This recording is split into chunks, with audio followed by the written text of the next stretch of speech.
6:15? 6:15, we'll go ahead and call it to order. But what we'll do is wait up another 15 minutes so that you can continue to socialize, and then we'll go ahead and get started, okay? So for now, we do have a quorum, so we're going to go ahead and just, for the record, start the meeting, all right? So please continue to socialize and meet your neighbors.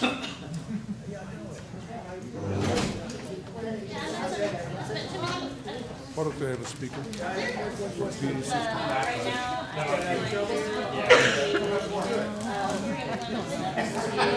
Maybe just the people could be.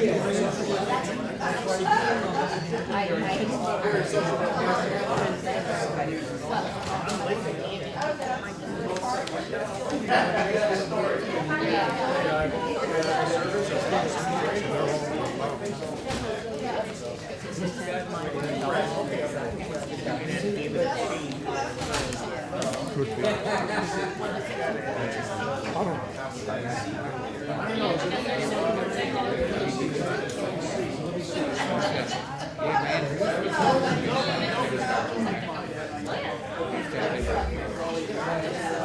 Well, what I heard is they're trying to resign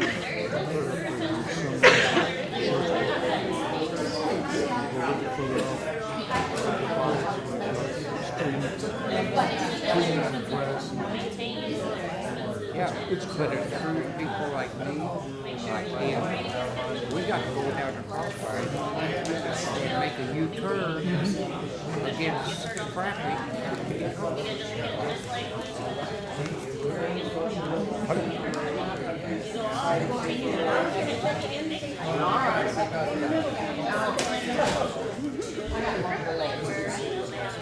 Hello, Nell.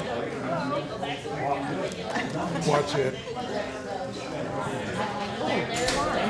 There's chairs.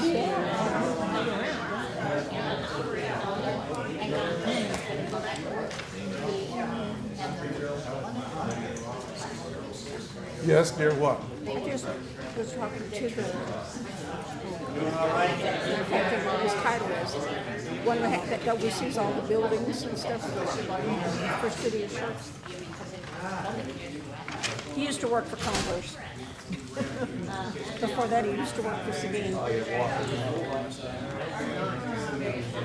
Community service is what he is.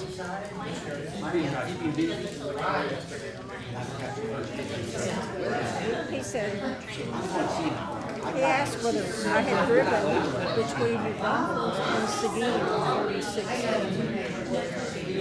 He says, well, you got two subdivisions, one right after. Oh, yeah. No. We drive 123 to the little farm up there, and you get between Sabine and Geronimo, all those big, beautiful farms. And I put 3 of them, they're still intact. The rest of it's all being cut up. It's sick. Because that's some good money. But it's like he said, he had a real good friend, Herbertus. I don't remember what his first name was, but he had a farm out there, raised soybeans.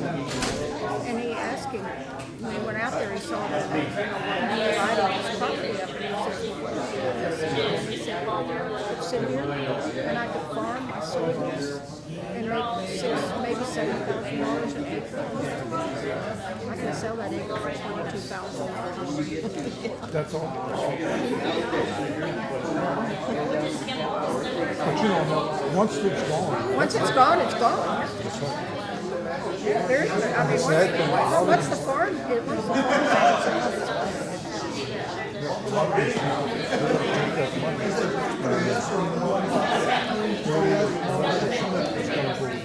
the same. And if they invest in property somewhere else, most of them. And I can well understand there's a lot of them, they're really There's nobody wants it. Nobody in the family wants it. There's nobody wants to farm. And those that want to farm can't afford to buy a farm. Because Jason's stepdad, boy, he would, if possible, he would snatch up one of these big farms because he loves to farm. And, but he can't, I mean, he can't afford them. Sure. That's just like right next to us this way, with all those research trees on, those people who live behind us have put that on the market. They started at, that's 90 acres. They started at 2.6 million. They produced it down to a million eight. So it's still not going to get it because this front part right next to it, it's got 7 easements on it. There's 60% of it is in the field. There's nothing going to happen. Nothing's gonna happen. Okay, yeah, that's like Mr. Wilson next to me, the bitty piece down there. That's like, what is it, 7, 8, actually, because he has it on the market. It's 7 acres, but it's mainly all, you know, waterway and stuff. And he wants over 437 acres. I said, well, look what I'm saying.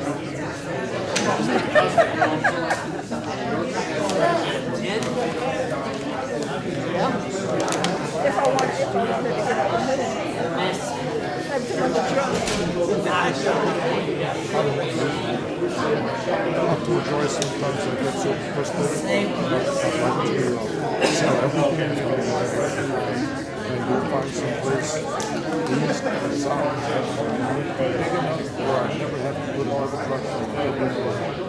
I'd be tickled to farm until I'm dead. But, You need to find a place that a farm that's in a circle. With your house in the middle, and you could just drive around and around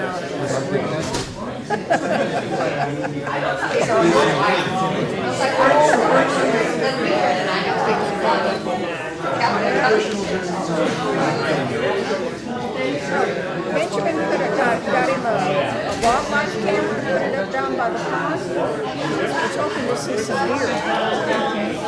I got him some, he said, oh, you need to bring me some corn. So I found him beside the corn, and he took corn. I said, you know what? We don't have that. It's not fenced in. The cows are going to put in corn. Oh, no, the cows don't come down there where I put him. They'll let the cow out of he's got some beautiful pictures. He got a beautiful picture of the road runner. Oh, we have a quorum. We have a quorum. They come in at the same time. But there was a 4, and they just laid down. Rested. But that one has one ground. You're fine. that's fine, dear. We just roll around. Yeah. Enjoy it. I want to take one. Tell him you're end up in your lap. No, Are you satisfied? That would be the first time somebody ends up there. what? That's not the first one to end up in her lap. Hopefully not the last. We had our granddaughter Your Kinsley? most of the weekend. So Grandma was settled that She's getting where she should be and everything. you bet. You put her down, she's gone. She's going to be 2.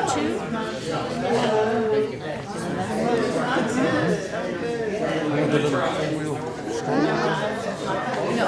She gets that. They just opened it. Where you're at. Yeah, and also take kids.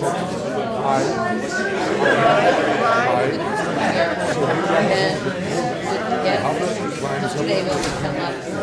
Ready? They were Wait till she gets to be Charlotte's and Charlotte's 5 and she can come up and ask you some questions. Or she'll be talking about something and she'll say, like she'll use some word. They don't have a voting. How do you know what that means? But your mom and dad do. Either that or on YouTube. They learn everything on YouTube. On the phone, YouTube.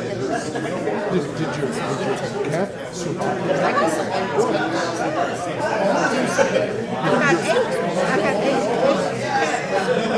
No, but you only pull that out. Don't ever come here and that cow. I had That more eggs the next day, I can imagine. because she got me 3 times. She got Jason twice. And after everything was all over with, and we had to take the Rope off? chairs to Hello, how are you? Well, I'm not sure what he said he's too old. He called me. I said, it's too bad I don't know how that I explained that I don't have internet. We don't communicate because of the rush. Because we, well, we used to be here all the time. So, I don't do that, but I need to have somebody to mark them. I said, okay, I paint, then the paint will off. And the kids can go back. We to still school because we use they live projects with numbers, and they do quite well now. Even with we have several places. They do come out occasionally. So I have to put them back to shooting for the first one. And if somebody messes up and doesn't put the same number into it, then also messed up. Messed up your cookie or messed up their cookie? Your son's cookie? Oh, her cookie. I walked in. Yeah, so we've got some cows that have 3 numbers. There are 3 cows out there that they're taking Different numbers? 6 years, 12 years. Yeah, So we some call of them them, are hey, short skirts, some of them are 612, retired. but you 612. Or what 612? It's in 612.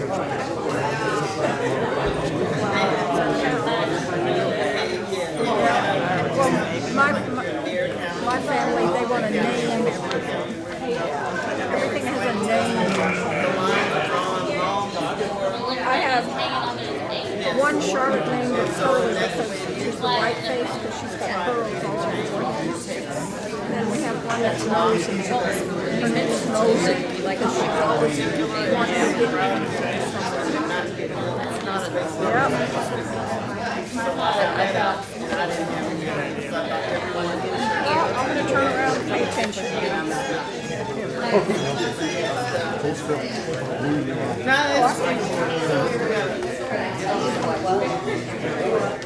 No, we're all in there.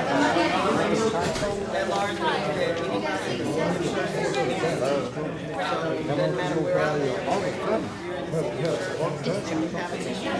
Just be around them.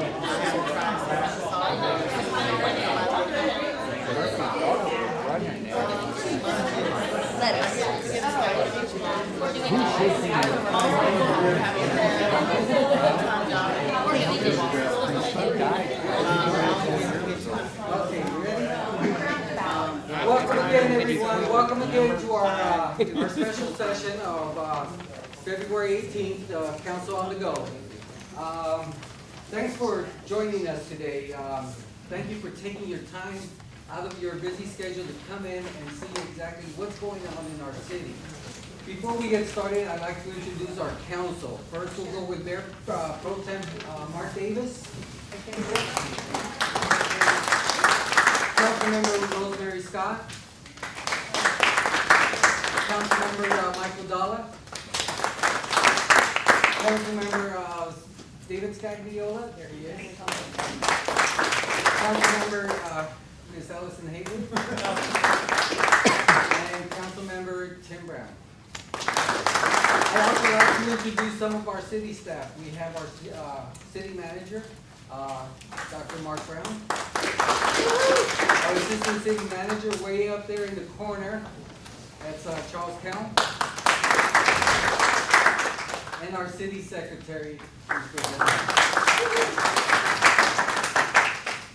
again, I appreciate you coming out here, being engaged in our community, learning to see exactly what's going on in our city. A special thanks to our staff for putting this presentation together. And I will go ahead and turn it over to Dr. Brown so he can go ahead and start with his presentation. All right, well, good evening, everyone. It's really good to have you here. As the mayor said, we're really excited to host you in our new fire station.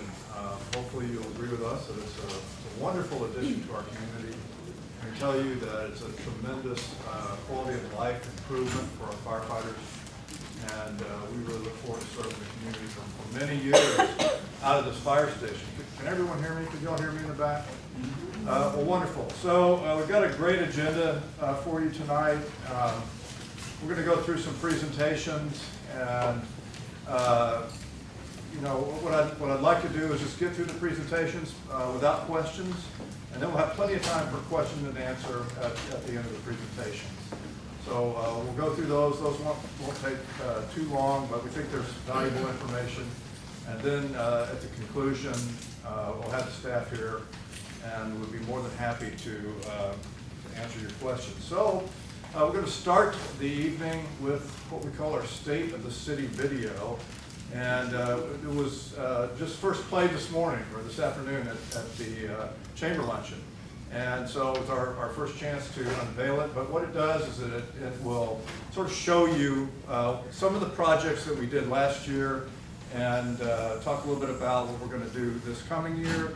And it kind of gives you an overall view of what the city has been doing.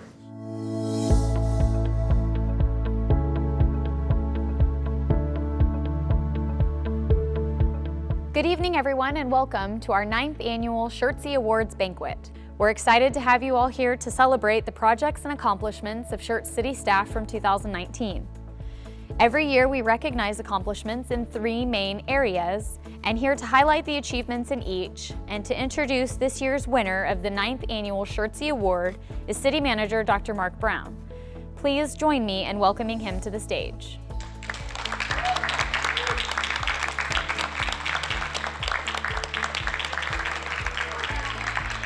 Hello everyone, and thank you for joining us this evening. Before we get started for our tonight's award ceremony, I would like to explain the significance of this highly coveted award.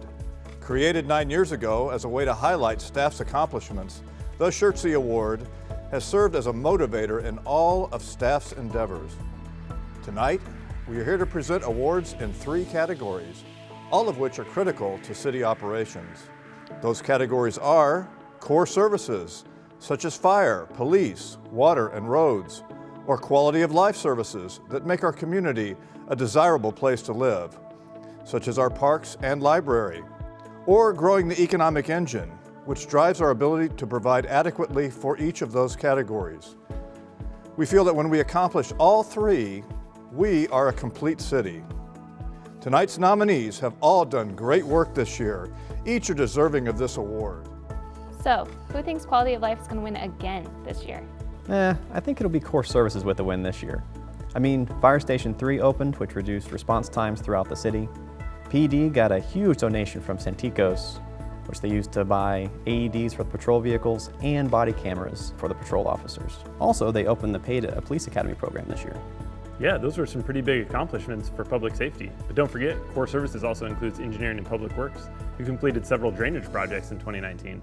Those projects came in on time and under budget and help reduce future maintenance costs for the city and also help protect our residents by reducing the risk of flooding. Wow, core services really accomplished a lot in 2019. And I almost forgot one of the largest projects we had, replacing every single water meter in the city. These new meters will provide more timely and accurate information to our citizens, and soon our residents will be able to access this information from their fingertips or on any electronic device. With the efficiencies this new system brings, core services is a shoo-in for the Shirtsy. I think core services has a good shot, but with all the new programs that the parks and the library have been working on, I think quality of life will be hard to beat. Yeah, I completely agree, and I think the judges will see it as well. Everyone loves to have a good time in Schertz, and staff is certainly keeping up with growth by adding new programs and events each year. For example, this year, the Schertz Parks and Rec Department hosted their first Social League, We also hosted our first daddy-daughter dance, and we started the tactical laser tag program. That's great, but I don't see how that beats core services. But remember, parks isn't just all about events and activities. We also replaced aging park equipment this year. We did a complete overhaul at Ashley Park. Included in that renovation was a double net climbing structure, an expression swing, and a gaga ball pit, which the kids love, all of which are their first kind in Schertz. We also installed new restrooms at the community playscape, and we redid the landscaping at the senior center. Also, aside from everything that Parks has done, just take a look at what's going on inside the library. Not only were we presented with the Achievement of Library Excellence Award, but we also launched a new website to better serve the growing community with easier access to program information, greater online resources, and quick registration for events and programs. I think Quality of Life has it in the bag. Again. Sure, all that sounds great, but none of that would be possible without the economic engine increasing funding for these services and programs. In 2019, various businesses and developers added over 500,000 square feet of commercial, industrial, retail, and hotel space. Call me biased, but that's why I think Economic Engine's going to win it this year. Are you sure? That seems like an awful large number for a city of our size. Yes, in fact it was closer to 536,000 square feet of new added space. Businesses like Brake Check, the new CVS on FM 1103, the new Staybridge Hotel, and of course the new Evo on 35 each attributed to that large number. We also saw some new developments across the city, including the Enterprise Building Plaza, Stone Valley Plaza, and the Tri-County Crossing buildings. These projects help maintain a healthy ratio between commercial and residential property taxes. Say what you want, but my money is still on Quality of Life taking home the Schertzy. Wait, shh. They're about to announce the winner. So let's give a hand for all of tonight's nominees. And before we announce tonight's winner, I just want to mention a few of the exciting new projects coming to Schertz in 2020. Several capital improvement projects, including the reconstruction of a portion of Schertz Parkway and the Tri-County Parkway, will be getting underway. Additionally, the Corbett Elevated Water Storage Tank will significantly increase our water capacity for our residents. Also, we have a classification and compensation study and a staffing study that will be done to help our personnel requirements. So 2020 is definitely going to be an exciting year in Schertz. And now, the moment you've all been waiting for, let's present the 2019 Schertzy, and it goes to...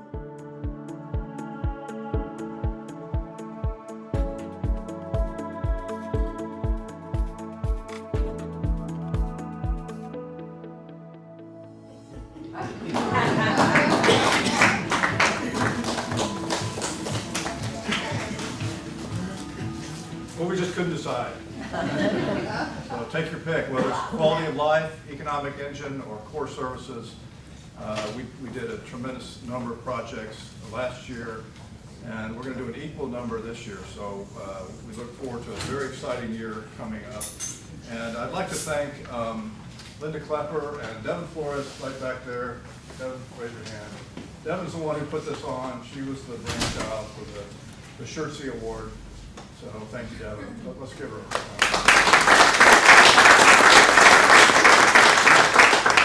Also, Councilman Joel Hicks is here from the city of Cibolo.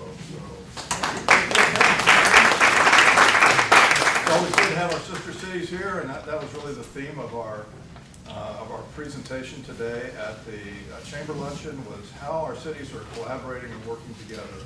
And certainly there are many areas in which all three cities, Schertz, Cibolo, and Selma, are all working together to accomplish great things for the greater community. All right, so next we're going to have a TxDOT road project update, and that will be Kathy Woodley from our engineering department.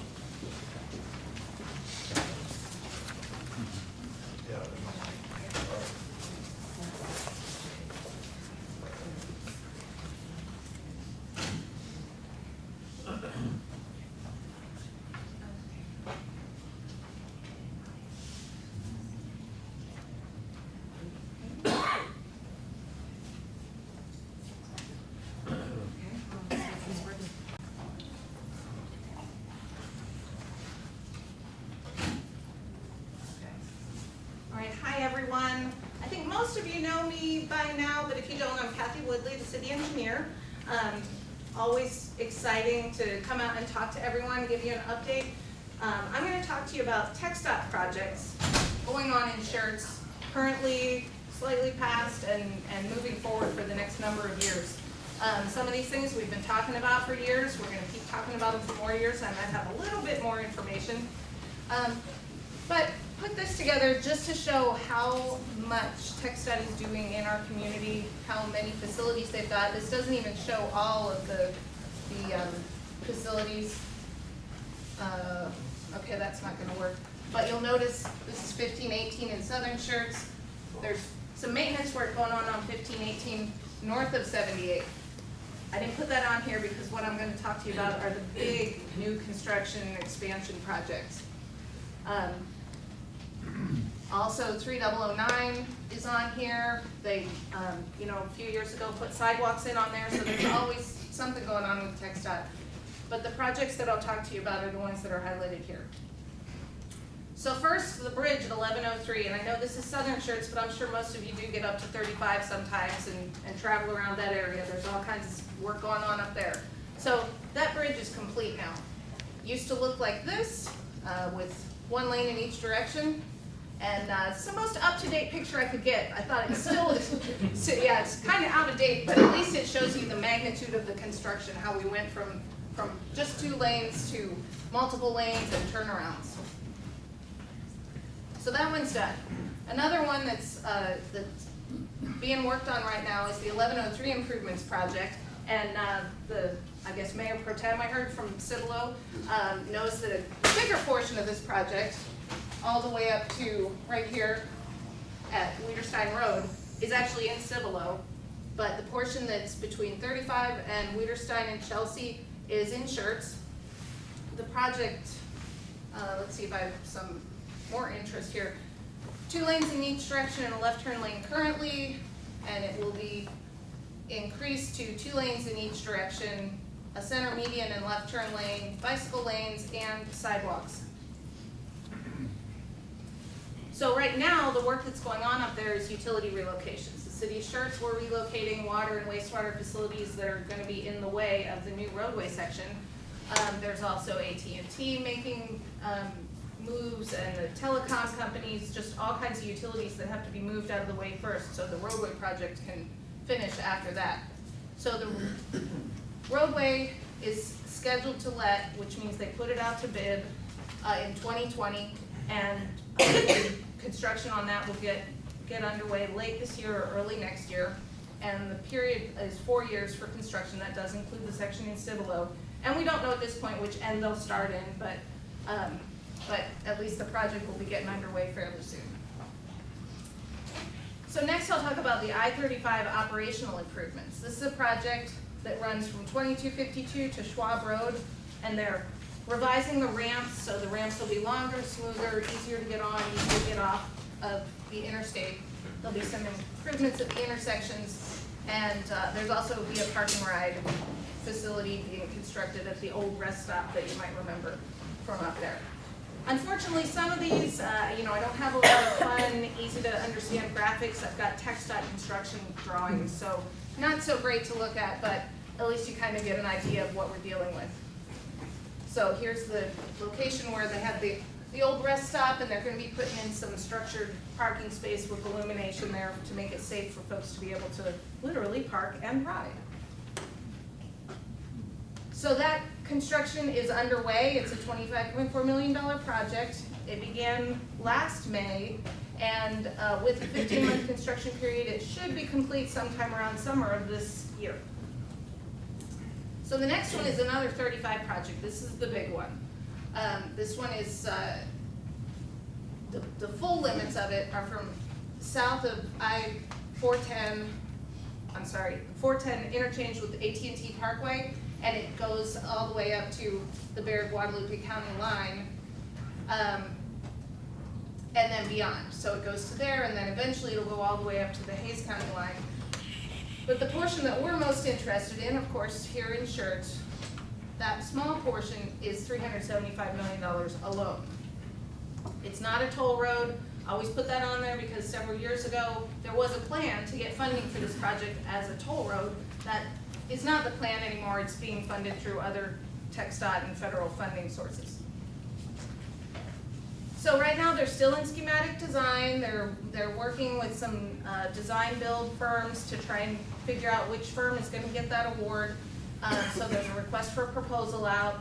Those firms are coming to the city, the other cities, utilities, talking about utility relocations that'll have to take place, performing all the studies that they need to so they can bid on getting this thing constructed. So the construction start date is expected in 2021. Oh boy, I don't know what happened there, sorry.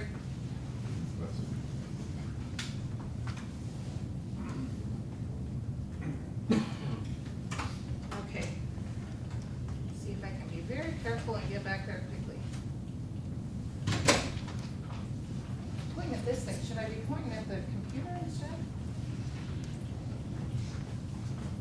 Doing good. I guess it's working. Thanks for bearing with me.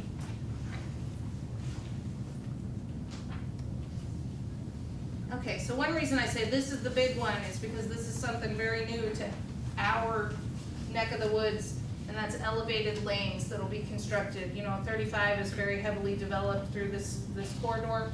They can't really go out, and so they're gonna go up. So there'll be elevated lanes on each side of the main lanes, and that'll be to provide for through traffic to be able to continuously move the trucks and whatnot who don't need to be getting in and off and on the intersection too frequently. They can just take those high lanes and get through there without congesting it for the rest of us commuter folk.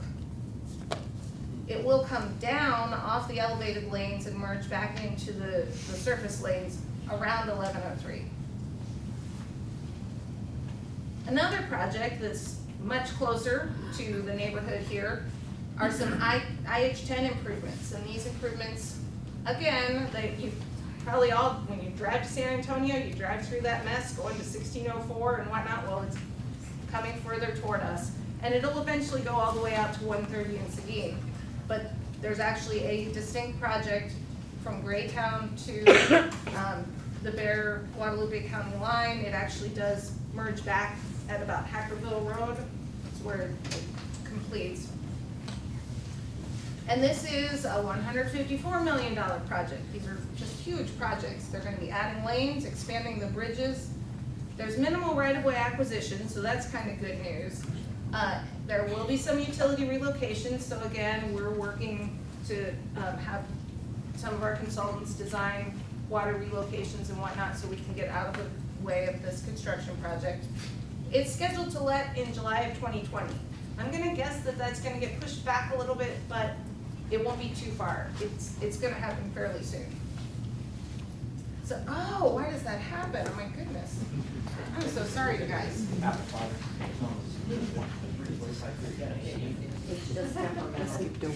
Yeah, I know you don't want to hear about 1518, so I'm just trying to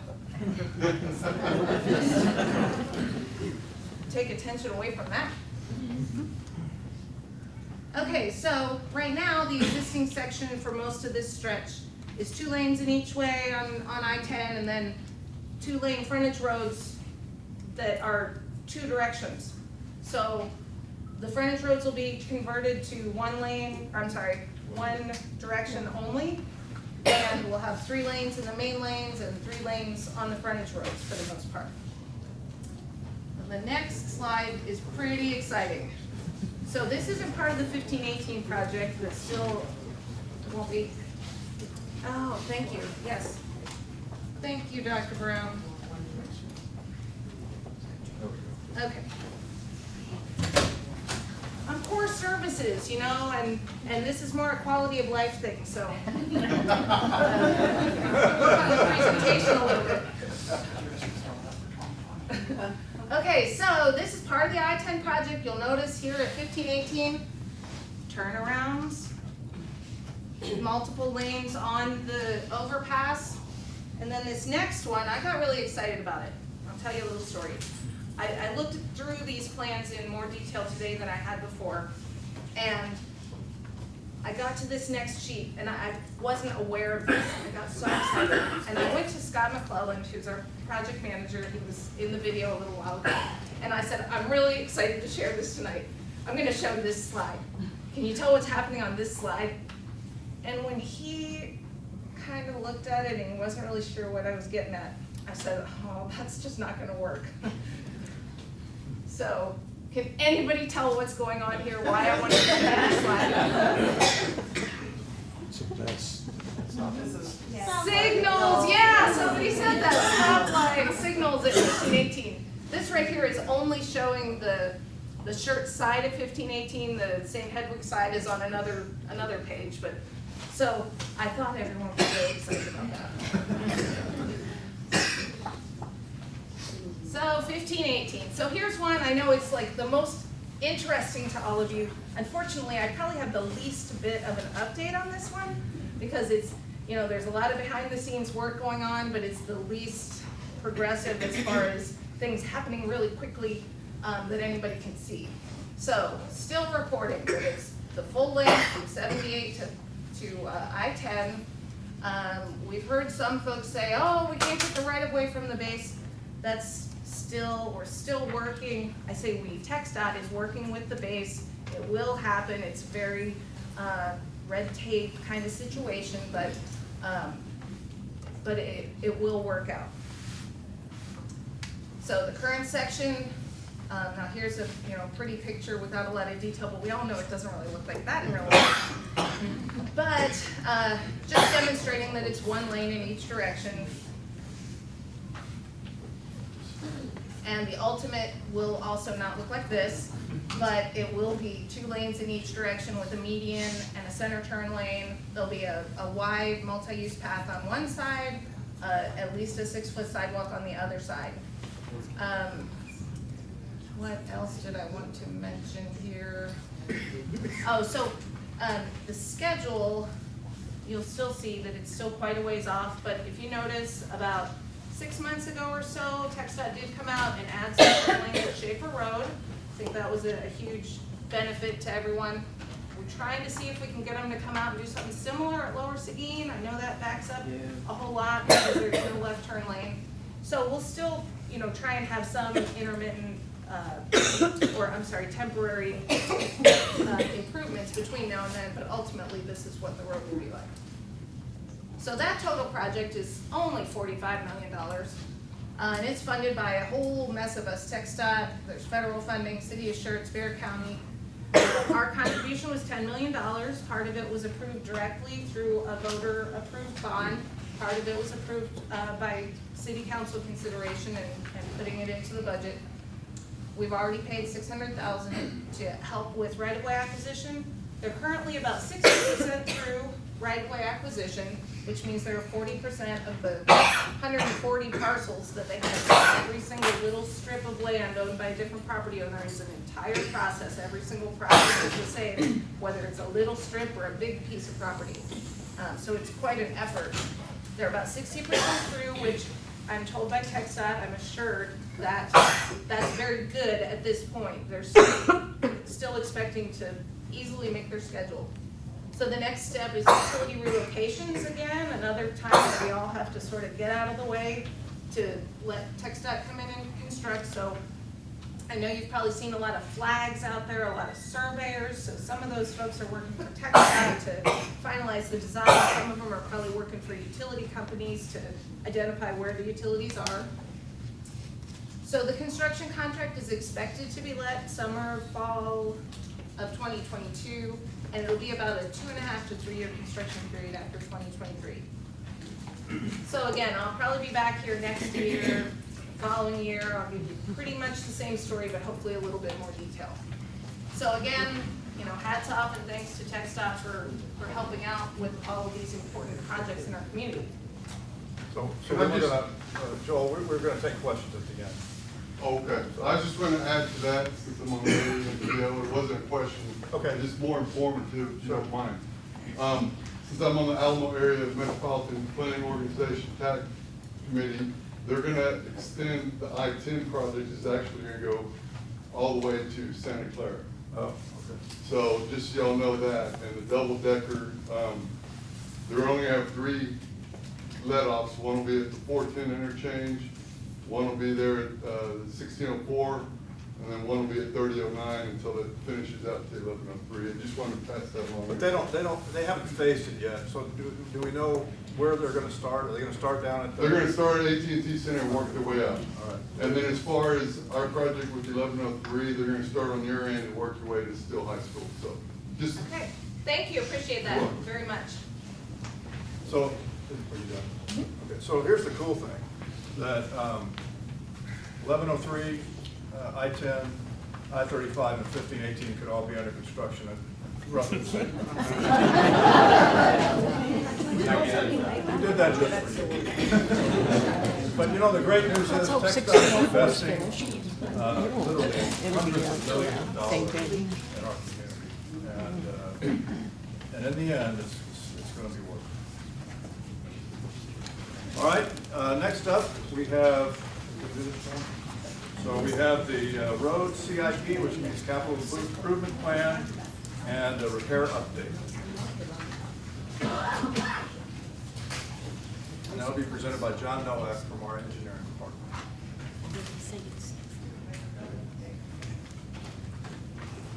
All right, there you go, John. Good evening, I'm John Nowak with the Engineering Department. I'm tasked with being the team leader for what we're calling our SPAM program, Street Preservation and Maintenance. Us engineers like acronyms, so that's what we came up with. So it's not just something you buy at the grocery store, it's also your streets in our community. This map excuse me, is an overview of all the projects that we're working on or we're actively working on to get completed. We have work kind of scattered throughout the community. Thank gosh, it wasn't just me. Got to be easy on the trigger finger. Yeah. Okay. First one we'll talk about is Tri-County Parkway. That is under construction right now. We're going to be pouring concrete soon. That road will reopen in the not too distant future. We've had a little bit of setback. The weather today certainly didn't help things any, but we're working very hard with our contractor to get that project completed. Here's some pictures of what we've got done, where we started, and the lower right-hand picture is some of the concrete forms we're out getting ready to pour that new concrete pavement that's going down on that section of road. Once he's done with that, our contractor is going to move to Schertz Parkway. We're going to rebuild the section from Maskey Road up to Woodland Oaks. That will also be a concrete pavement section, kind of a continuation of the project we did between Live Oak and Maskey. We have another set of projects, different contractor. We just council just awarded those earlier this month. But this will take care of some streets in the North Cliff area. What this involves is repairing some curb and gutter, repairing some sidewalk, reclaiming, what we call reclaiming the existing pavement that's there. We're gonna pulverize it, blend it all together, cement stabilize it, and then put a new layer of asphalt on top. This is the last area where utilities were upgraded, the water lines were replaced. So now that work is done, we're going in and addressing the streets. Coupled with that effort is also an overlay on Schertz Parkway. This will be from Live Oak South almost to the railroad tracks. That one is going to be a little bit faster project. It won't take quite as long to complete. We're going to mill 4 inches off the surface of the existing surface of the road. So when you first start seeing it going, you're going to think, what are they doing? They're taking away all our pavement. We only have 2 inches of asphalt on there. We actually need more pavement than what's out there. So that's why we're taking 4 inches out, but we're putting 4 inches of asphalt back. So instead of having 2 inches out there when we're done, we'll have 4 inches of asphalt on the street. Honest, I wish this like this.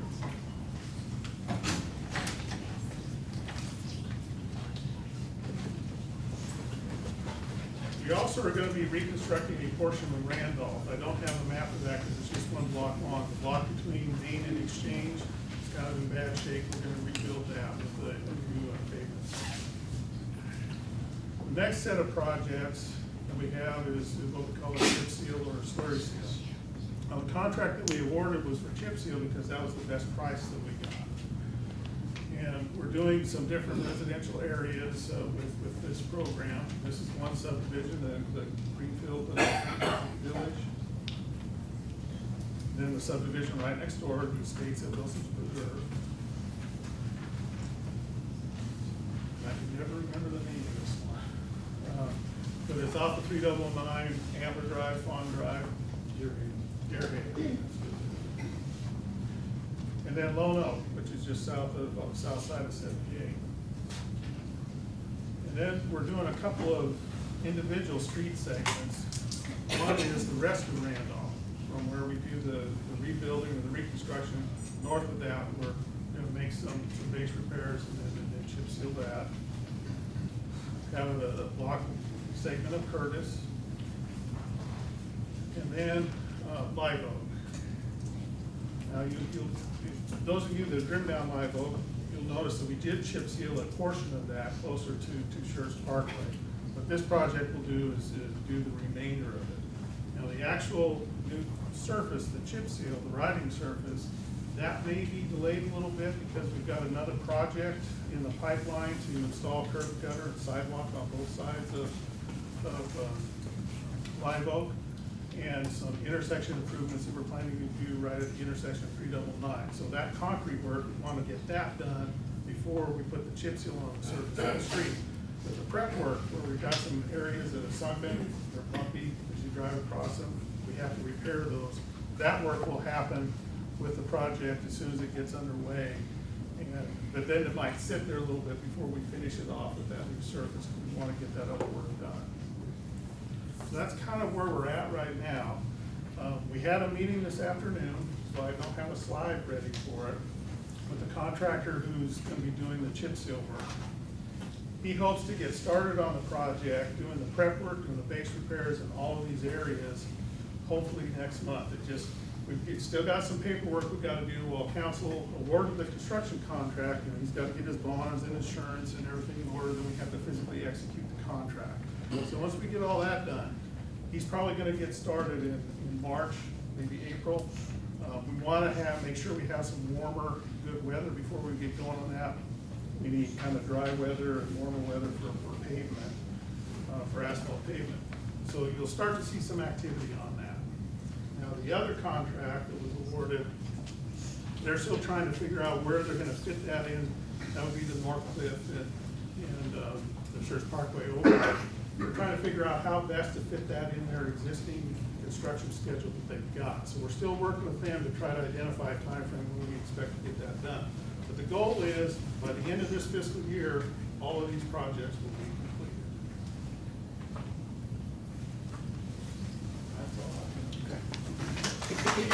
All right, so next we have a water meter update from our water department, Anisha Hardin-Trussell. Somebody help us get the briefing.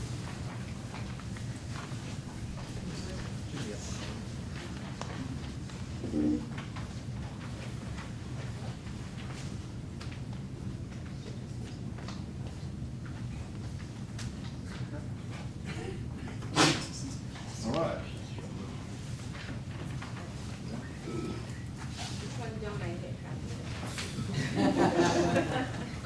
Good evening, everyone. So as you all know, last year we presented the new water meters, the AMI water meters, where the meter techs no longer have to go out and read the meters. We get the reads downloaded to a cloud and dumped into our system. With the new water meter system, we are able to detect potential water leaks.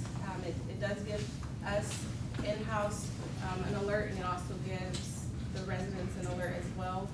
We temporarily rolled out the My Water Advisor website, where you can sign on, view your consumption, water leak alert. We say potential water leak alert doesn't necessarily mean you have a leak. It just means that your meter hasn't taken a break in a 3-hour period. So you may have left the water hose on, or if you're running your sprinklers at night, you may run for 3 hours, but as soon as you turn it off, it doesn't show that you have that leak.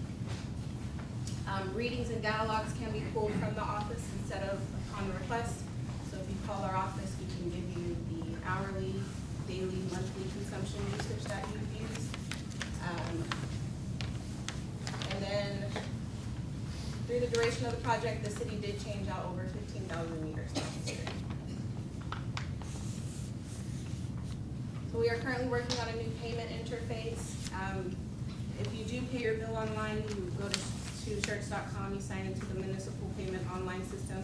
That system will get an upgrade, kind of like your iPhones or your Androids get an upgrade.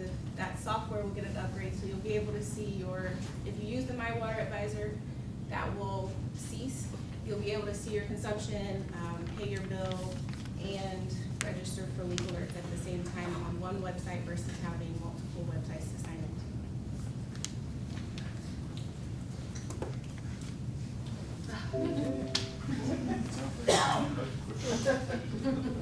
It's a ghost. It is. I didn't even touch it.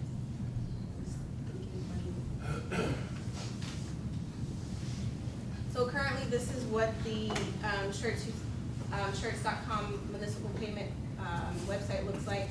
It's still going to look the same with the new system, just a few minor tweaks. This is the transaction history tab, so you'll be able to view basically all of your transactions that you have paid in reference to your water bill. This will be your address information tab. You can sign up for general correspondence, so email, phone, your phone number. And then the part that will be getting the update is the consumption history tab. I'm gonna go back for just a second. It's next to the account information tab. And so you'll be able to see your consumption history.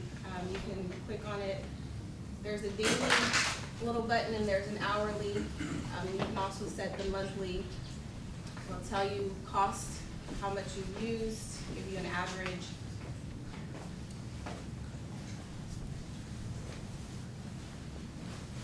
And then the most important upgrade is this page right here. So currently this is not available, but it will be available within the next couple of months. We're still doing some testing and working out kinks on the background. But the leak alerts is kind of from the bottom, or from the top, under manage alerts. You have your email, your phone number, and then leak alerts. You'll be able to turn that on. And so whatever alert you select, whether it's your email or your phone, if the system, again, notices that your meter has not taken a break in a 3-hour period, then it will alert you that you have a potential leak.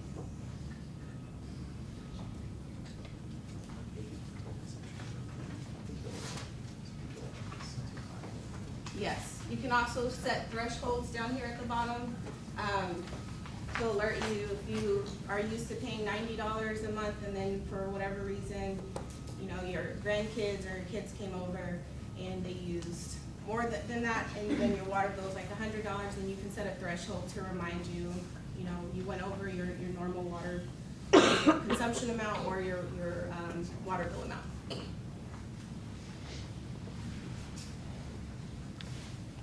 Understanding your bill. So recently we also got a new water bill vendor. We do have samples of what the new water bill looks like and what each section of that water bill stands for. That template can also be found on the website, but it's a helpful tool to assist customers to have a better understanding of their bill. So like I said, we have a few copies at the table if you would like to pick it up and take a look at it. Thank you very much.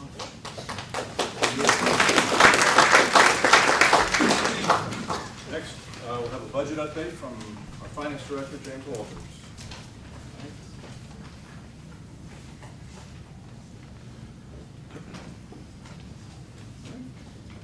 All right, I'm going to go through the just a summary of the budget we passed this year, kind of go over the main projects and new initiatives that we had council approved, as well as our tax rate. So this is just a kind of a repeat. If you looked at any of the information we did back in August and September, it's the same sort of information. So I'll go through a quick recap.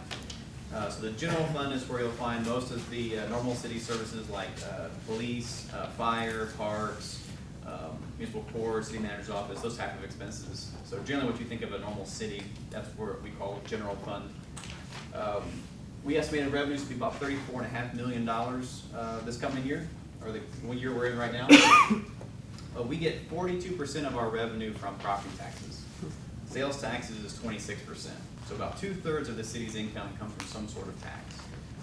We actually have about 7% of fees, and then permits and licenses actually a little bit less than that as well. So we still bring in some revenue from those sources, but most of those are very targeted, and those go to the programs that they help charge for. Under the expenses, council adopted a budget of $35.2 million. General government, which is like city manager's office, municipal court, planning, zoning, is 20% of the budget. Internal services, which is IT, finance, HR, our fleet facilities programs, about 18%, and then media and fire rescue make up 42%, almost half of the budget, just with those two services. And then all of the parks and library can fit in the remainder. All right, so this year we had an increase of our general fund budget by just over $1 million, about 3.2% increase over last year's adopted budget. Non-personnel expenses actually decreased 1.7%, so we lowered those. Personnel budgets increased 6.1, which was the main driver of why we went up on the budget this year. We have a class and comp study, so we're doing a salary survey, see where we ended up at. We also have an annual merit, so employees can earn 2% increases based on how well they performed. Insurance, of course, insurance cost always goes up. And then we actually added 9 new positions to the city general fund. So for the other programs and the positions, we had a new phone system emergency location module. So if a city employee called 911 on their work phone, our dispatch actually would not know where they're at. Could be anywhere in the city in any one of our multiple locations. So we added that in there, so if we do have an emergency, we can find out exactly where that call came from. We had a new holiday pay policy update, and then we added, we proposed to add a patrol officer, a fleet manager, another engineer to help with our water and sewer and street projects. Street worker team, so they come in 3 folks at a time, along with the vehicle, to get another street crew out there. Parks worker, and then 2 kennel technicians for our animals adoption center. Now, we actually did a staffing study, so we had a consultant come in, evaluate how much workload each of our departments has, and they're going to come back with a recommendation on which departments actually need additional staffing. So that's why there's an asterisk next to all those positions. So that's what we propose, that's where we think we need some extra help. But based on the results of the study, as long as it doesn't say that you're way off base with these recommendations, we'll go ahead and fill them. But if that comes back and say we are, we could move one of those positions around to some other department that needs it more based on the results. We have a big thing. We're actually taking $4 million out of our reserves. We have a pretty healthy amount in the bank account right now. We're putting $2.7 million of that into street projects that John and Kathy were mentioning. Put $300,000 dedicated specifically for sidewalk projects, $1 million specifically for drainage projects, and then we have some operational items, about $700,000. Overall, you can see the general fund budget over time. So remember back in 2007, we're not as big a city as we were. We had a general fund budget of under $15 million. Now, 13 years later, we're just over $35 million, so we've about doubled over that time frame. Generally, it's been a pretty consistent increase year over year. We had staff, we had new programs. It's not everything in the city. That's just what our normal operational. People think of the city, generally it's the general fund they're thinking about. But we also have water and sewer, so we're our own water and sewer utility. And we also have an EMS fund, so we provide emergency medical services, not only for Schertz, but also for the surrounding areas. So when you add all of those other funds together, we actually have a total expenditures of $94 million is the overall budget. 40% of that's the general fund that we were talking about. We actually plan to take out about $9 million from our bank account this year for capital projects that I mentioned before, as well as some other capital projects in water and sewer. And after that $9 million comes out, we'll still have about $56 million in the bank. So still a good amount. We want to keep that about 26% of our operating revenues. So we're about up to 40 right now. So we can lower that and do some capital projects and improvements. I'll touch on taxes real quick. So this is a chart, kind of a breakdown of your tax bill and what entity actually gets your taxes from your property tax bill. The city is actually that green portion right there at the bottom. So if your total tax bill, we're only about a fifth of that tax bill. The largest portion goes to the school district, of course, and then county's the red. And if you're lucky and live in Bexar County, you have a couple of other taxing jurisdictions on top of that. So this year, we started with $3.5 billion of taxable property in the city. Those same properties were worth $3.6 billion when we were doing our taxes, and we had $128 million of brand new development last year. So we're taxing property of about $3.7 billion, overall $174 million increase on the tax rolls this year. We did that. We also had a new, council actually adopted the same overall tax rate, 5146. There was a minor change in the M&O versus INS. M&O is the maintenance and operations. That was the money that went to the general fund. We also have 16 cents and 16.5 cents, I guess, property tax that goes specifically to pay the city's debt. So that's only where it goes. And just for information, 1 penny up here is equal to about $376,000 of additional revenue for the city. And it's about $23 annually on the average home. So at 5146, the average home value in the city, your tax bill, city tax bill, would probably go up about $21 if you lived here, but we added a lot of new homes that are very high dollar. So the average tax bill we sent out went up to $60. I don't buy about $60 with this. Just because a lot of new homes come in, they're a higher value than what was average. So that's increasing the average bill that we send out. And our tax rates over time, if you're curious, back in 2006-07, we were at the 43 cents. Our lowest in that time frame was 40 cents. We've been increasing it over time, and now we're at 51.46. Remember on the previous slide, I had two different tax rates. One was M&O, I called it, went to the general fund, and one was INS that paid our debt. If you look at the orange on the bottom, is actually our M&O. So we were in 2006 about 33 cents on the M&O and only 9 cents on the INS. Well, if you look in 2019, we're still about that about 35 cents. And so the biggest increase in overall tax rate has been the INS fund. We've issued some more debt to do more capital projects, build new roads, build a civic center, build our library, YMCA, or rec center, those sort of projects. All right, thank you, All right, I'm going to bring up now our GIS expert, Tony McFalls, and he's going to talk to you a little bit about the upcoming census, 2020 census. Hi everybody, Tony McFalls, GIS coordinator. We are a month away from the census.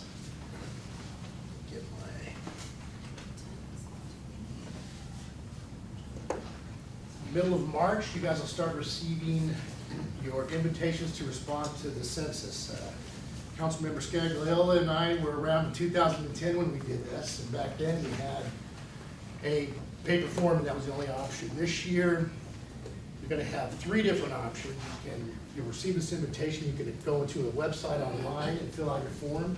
You can call a phone number, or you can mail in the response. The initial letters that you get will give you options to either fill this out online or call it in. And this will begin in the middle of March. You'll get a second letter shortly after that reminding you, hey, let's participate. A third reminder, if you haven't responded, you'll get a postcard. And then by April, if you haven't responded to the questionnaires, you'll receive another letter and a paper response that you can actually fill out by hand. Of course, they want you to fill these out as soon as you get them. They'll get it over with, get their process moving. This will be the first time that the Census Bureau has done this, so we'll see how smoothly it's gone. They've been testing out previous experiments with the American Community Survey, which they do every year. And so it's not the first time. We're not going to have an Iowa caucus situation here. They've worked out a couple of these ideas. If you haven't responded by the end of April, that's when they will actually send the census papers down to the House. And that's really our goal, is to minimize the intrusion, having somebody not come out and do it. And of course, in fraud and there is always a big concern, especially nowadays. For any reason, if you don't think that something is legitimate, you have questions, the Census Bureau has an 800 number to call. The Census Bureau is never going to ask you for your Social Security number. They'll never ask you for bank account information. If you have questions, call this number. You can always contact me at the city. I can help you out. Melissa Yulhorn from the library. The library staff is going to be prepared and ready to help out anyone that wants to come in and use the computers or has questions about the census information. We can answer questions about how to get on, and we can help people get onto the computer. We cannot answer the questions for you. Can't fill out. Can't fill out the form for you. And that's all I have. You want to add anything to that? Yeah, so I think, from the city's perspective, and I know the Census Bureau wants this, they want everyone to be counted. And so we're trying to do a maximum effort to ensure that everybody knows how to respond to the census. You do have more options this time than you've had in the past. So it's really important to respond to the letters when you get them. Just do it right away, do it online if you can. It'd probably be the easiest way to do it. Let's get everybody counted. So the stakes are pretty high.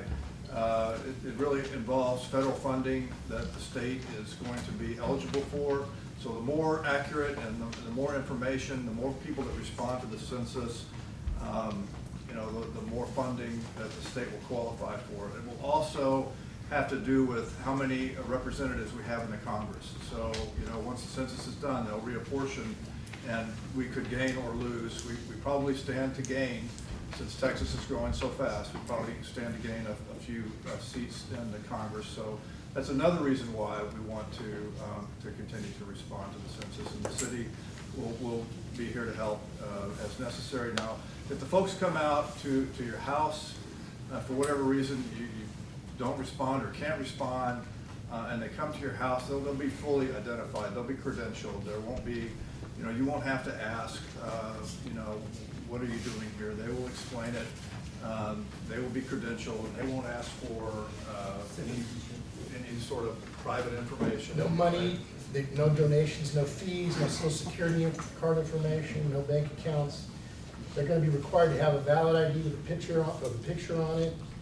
And again, if she's at your door and you have questions, call the number. They'll be able to help you out.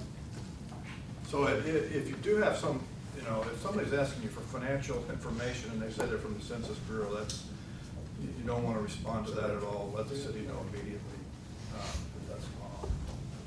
All right, well, thank you, Tony. All right, well, those are all of our presentations. Now all the staff and council experts here, so we'll open it up for questions. Ma'am. I have a question, and it's probably particularly relevant since the water department's got a new system that they're going to be working on. And it has to do with cyber attacks. Cyber attacks are where criminals come and take data from the city and organizations and then hold it for ransom. And the ransom are your taxpayers' dollars that you have to pay out. And those attacks have increased 42% in the last year. So it is a relevant problem for cities nowadays. Many cities have bought insurance to cover the demands for ransom money. And many have developed emergency response protocols. But those are after the fact activities and not. Most experts say you should be proactive rather than reactive. So, and I know the IT folks, I'm pretty sure that the IT folks keep the city system up to date and patched when the updates come. So that would reduce the number of vulnerabilities. But I have two questions. My first question is, for the services that you do within the city's computers, like your new water system where you have addresses and emails and this information, what levels of monitoring does the city perform to try and detect invaders that are trying to get into the system? And the second question is, for outside services that the city contracts with, what level of scrutiny does the city perform on the vendors before the contract is let, to see whether or not the vendors are keeping up with their computers and their computers are secure? And the threat models of computer security change so frequently that it's not just good enough to do an assessment when the initial contract is left, but you have to go back to make sure that they're keeping up with their machines. And I don't know if the city does this, and I was wondering if somebody could let me know. Okay, so I can respond in general to your question, and we may have to get back with you on some of the specifics, but I can tell you that we are very proactive in our monitoring, in our detection. We make it a complete priority to ensure that our systems are as invulnerable as they could possibly be. Now, having said that, no computer system is completely invulnerable. No computer system is completely safe from attack. We recognize that. But our IT department does a tremendous job about exercising and testing so that we can ensure the safety of our computer systems. We're well aware of the attacks that have occurred, and it has been prodigious among municipalities.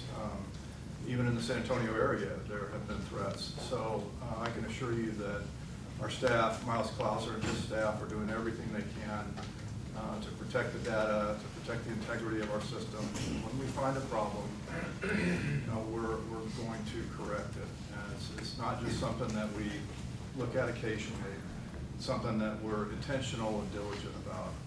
As to the contractors, I think we'll have to get back to you. Somebody take that question, and we'll have to get back to you on that part. So thank you very much. Okay, others? Yes, ma'am. Hi. 2 years ago when we were at this meeting, it was brought up about the trash pickup, about parts of the city of Schertz had 2 times a week pickup, and some of us have 1 time a week pickup.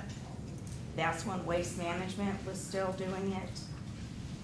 We've heard nothing. I mean, we all pay the same amount, but some of us get once a week, some of us get twice a week. Is that gonna change? Has that been addressed? Has that been looked at? So it's in the existing contract as we have it today. Some parts of the city get 2, some get 1. It's in the existing contract as it transferred from Bear Waste to Republic. When that contract comes up, we'll renegotiate that at that point. It's already a service provided by the contractor. And when is that contract gonna renew? I'll get back to you on a specific date. I believe it's 2024, but I'll get back to you on a specific date. We've still got a little more time to go, but for whatever reason, that's the way we negotiated the follow-on contract with the Republic. So we'll just have to continue to look at that. And one of the reasons we didn't want to renegotiate it is the recycling, because that's going to go up because the recycling market has changed. China no longer is accepting bulk recyclables, so it's really limited to cardboard and then some other minor stuff. And so when we started talking to Republic about the level of service change, that would be open to all fees that would potentially change. So we're maintaining the contract because it's beneficial to the city of Schertz and its residents. With the rate structure that it is, when we renegotiate it, we anticipate a rate increase across the board. So, yes, ma'am. Sir. The question of cybersecurity. If there should be an attack, what is the policy on notifying the general public that their information could be at risk? Well, I'm quite certain if we felt that we had an attack and there was a data breach, we would make every effort to notify the public of that data breach. Is there a specific policy on that? Do we know? Does anyone know? Brian, is there a policy on notifying the public if there's a breach of data? There are federal guidelines that dictate our response, but that would be better answered by Mr. Connor. So we'll get back to you, but the short answer is yes. I mean, we will notify you if there's a data breach. Sir. The 1518 road that was recently done, I would not say it was done up to typical standards or for any other roads. Still gravelly. If someone gets in the middle lane, rocks are flinging up. I don't know if it's ever going to get better. First of all, I don't know why that job was done. I'm sure there's a reason why. I hope there's a reason why. Because the money, or we have another project coming through that's temporary. I don't see the the concrete plants that are on both sides, I just don't see a bonus, to tell you the truth. And, excuse me, sorry if anybody's here with that company, benefiting the roads. The whole area is just, if you look at that whole area on both sides, it's just a constant, the roads just breaking up and destroying. And it's just costing us money. You have any comment on that? Yeah. So all we can do is bring it to TxDOT's attention that we hear more folks complaining about it. Now, but clarify for me so that I can get the correct message back. Are you talking about the work that they did, the resurfacing between 78 and Yeah, I mean, it's, you know, you're already, it's just a fine layer of what they're doing. And I think the idea is we're growing the city to be a nice, new age city along with Cibolo. And that road, our roads are all over are bad, obviously, you know that, right? The idea is making it better. But when you come in and you just do a, you know, a half job or whatever it might be for whatever reason, I mean, it makes sense if we have a whole new road company. But if they're just gonna be doing the same thing, it doesn't make sense. And what I'm saying is those concrete trucks or whatever type of plant those are, you know, it's all those rocks just come in the street and we run over it and it breaks up the road.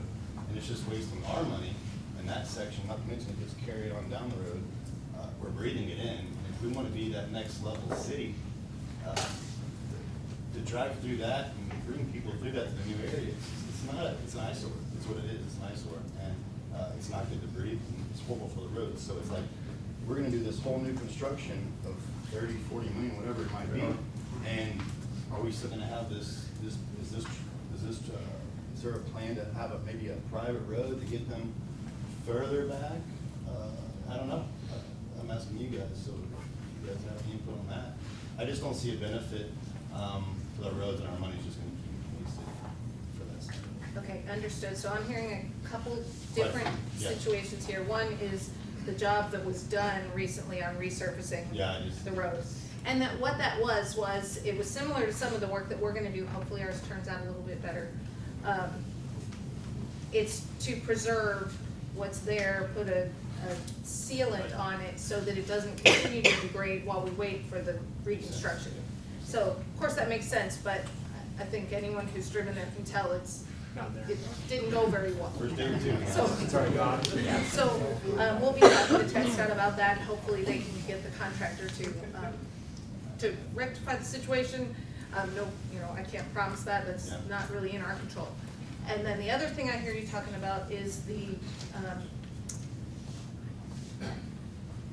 material that comes out into the right of way from the private property of the industry that's right there along 1518. And that's a challenge for any community with such a facility. It predates current standards. Today, they wouldn't be able to construct something that operates like that. We can continue to look, we can look at environmental regulations, make sure that they're in line with that. We can talk to TxDOT, see if they have anything that they can possibly do about the pollutants entering their right-of-way. Again, some of it is just out of our control, but. Isn't Murphy's closed down? I mean, there's a bar over it, and there's been no activity on that area for weeks. So I'm not certain that, then the next point is that it's possible there's right of way that's being taken for that. I don't know how that'll impact their business. That may have something to do with it. Or it may just be a temporary shutdown. We'll go back and check. So we'll check into that, but appreciate the comment. And we'll pass along to TxDOT and see what, you know, how they can help. And what can the city do? What is that? Because, you know, if you have a plant that's, you know, leaking or putting fumes in the air and it becomes an environmental hazard, well, has there ever been a study done? I mean, it's bad, and our roads are bad. So whether it's our health, you know, the roads, everything, it's not. Well, it's a stormwater pollutant, and it is an environmental issue. It goes down to contact TCEQ. Right. Okay. Let's go. Thank you. Okay, what else? Yes, sir. We've been doing any work on Lower Skeen Road, it's starting to fall apart. Lower Seguin Road.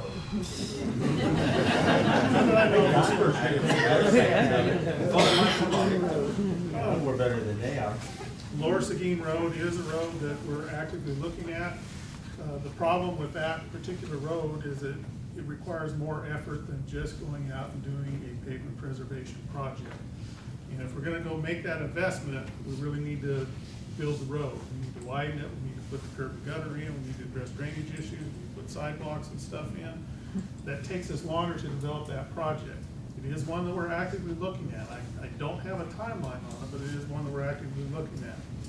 Now, in between now and then, when we get that comprehensive project going, we will continue to go out and do spot repairs and patching.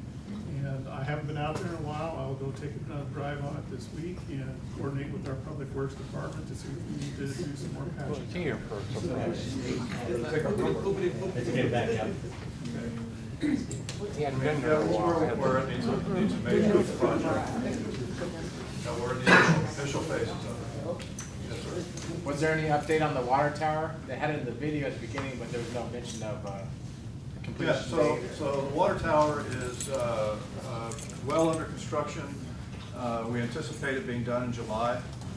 And we're actually right now acquiring easements so that we can construct a pipe from the SSLGC water mains to bring water to it. And so, we expect that sometime after that's completed, we'll be running water and we'll fill that tank up.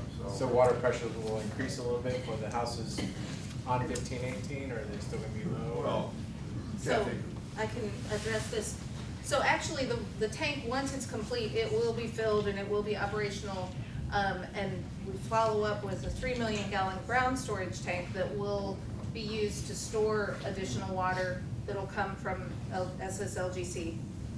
As far as the pressures, what it should do is work to equalize the pressures in the area. So at certain times of the day when there are peak usage hours, and when the small tank that's over on Ware Seguin Road is filling, that takes an awful lot of water out of the system to fill that tank, so everybody's pressures are lowered.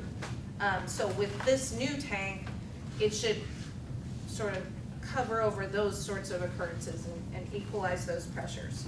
I think another thing that folks sometimes don't realize is that the pressures in Schertz, really citywide, a lot of them are way higher than what minimum pressures for water distribution systems are required to be. So a lot of times you may have experienced exceptionally high pressure, and so when it goes down to a level that technically it is it may not be desirable for everyone, but it is a minimum level of pressure for everything to function properly. So fair to say, we're talking more about equalization of pressure Right, rather it than won't rising. get everybody's pressure up a whole lot. Also, I'll mention that we have embarked on a project, again, it's gonna be a long, at least probably a year, a water and wastewater master plan for the entire city. And hopefully we'll identify some problem spots, and more than identify, but find out what we might be able to do in the parts of the city that have some lower pressure.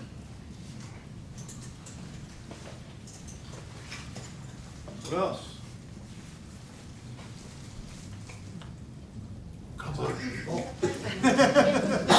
we're talking about 1518, I realize that the construction won't be going on until what, 23?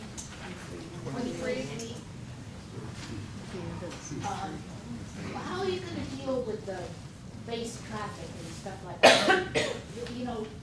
Thank goodness TxDOT put the traffic light on Schaefer Road, else we would never been able to. And the left turn lane too, right? Yes, the left turn lane, that's a tremendous improvement, and thank you, whoever did it. But that traffic is, it's wall to wall, and and I'm not telling you anything you guys don't know. But that traffic has to be maintained while construction's going on. How early do we have to start to go to work in order to? Yeah, I don't think we have all the answers. The project's not been been fully designed, or has it been fully designed? No, it hasn't been fully designed, and it's going to be led as a design-build project. So instead of one firm designing the whole thing and telling a contractor, this is how you build this exactly to these plans, it'll be a joint effort probably among several firms, and they'll design it and build it sort of together. It's kind of a hard concept to explain, but there'll be more flexibility to deal with those sorts of issues, because the contractor will be able to dictate more how they can keep traffic moving by, building a lane over here, taking traffic off this lane, and there probably will be a lot of night construction. There probably will be night Yep. construction, but, so that's yet to come, but, we've heard that comment before, so we're definitely gonna take that into consideration when they. Well, I mean, it's, you look at the blame, it's not your fault. Yes, sir. I have a question about 1518. We have a lot of school bus traffic on 1518, and the tax traffic up quite a bit. Is that in the plan to kind of coordinate with the schedules and stuff? With the construction going on, school letting out, or the school, the school buses coming in? So I think that, that's all gonna be a matter of coordination, between TxDOT, between the contractor, between us, and we'll have to bring the school district in on that. So, I think, yes, we'll work that. I mean, the fact of the matter is the school buses are gonna have to get in and they're gonna have to get out. So, there's going to have to be a way to do it. It's gonna require patience, on all of our parts as we go through that process. It's gonna be slower down there. It's kind of hard to imagine, but probably will be. Is there a plan B about not having buses stop on 1518 to let them go? So again, I think that's something we would have to work with the school district, but we can certainly talk to them about, we will be talking to them about their plan, for how they're gonna, get the kids to school back and forth. It's gonna be a simple project. We all think it's that. No delays. No. Yeah, weather the whole time. Thank you. Yes, sir. Anything else? All right, man. Well, I'd like to thank you all for coming out here. As you know, thanks to our staff for putting this presentation together. A round of applause for them. I mean, they do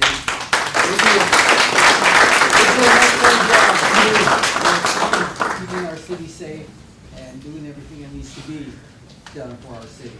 On that note, it is now 7:41. We stand adjourned. Thank you all.